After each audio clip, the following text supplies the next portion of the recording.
Okay, so a bit more progress on this MIA Quicksilver style RC Ultralight two cell operation. I decided to uh, do another tool for the cutting of these tires, these foamy tires, because my original tool broke in the process of doing the second one.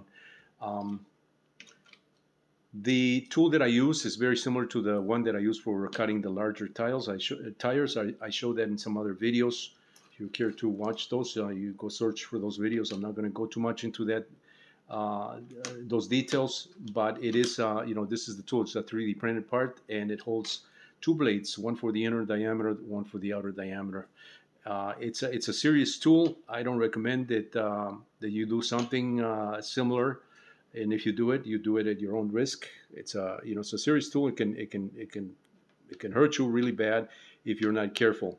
I'm not saying this from personal experience. I'm just saying this from a cautionary perspective.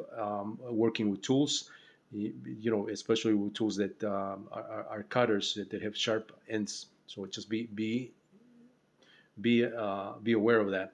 What you see here is a braided wire. This is the wire that I'm going to be using for my LEDs throughout the whole navigation light system. This is a really tiny wire.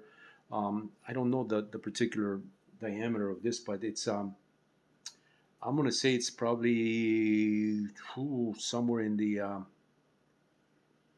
18, 22, 24, maybe 30 gauge wire. And this is just an estimate here, uh, just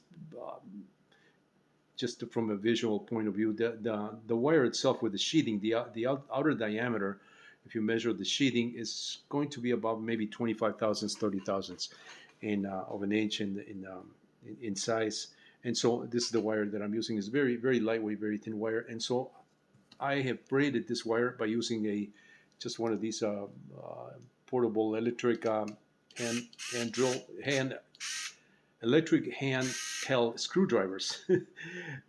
And using these chucks here, and I just chuck the end of the wire on one side, and then I tape the other end on a chair, on a wall. I mean, you can use whatever, just to stretch the wire so it's nice and taut, and then start your braiding by just turning on the tool. And it's as the wires get coiled up, it gets it starts braiding itself into its own, just the pair of wires. And so that's how I'm doing this wire here. Like I said, getting ready for the LEDs very soon.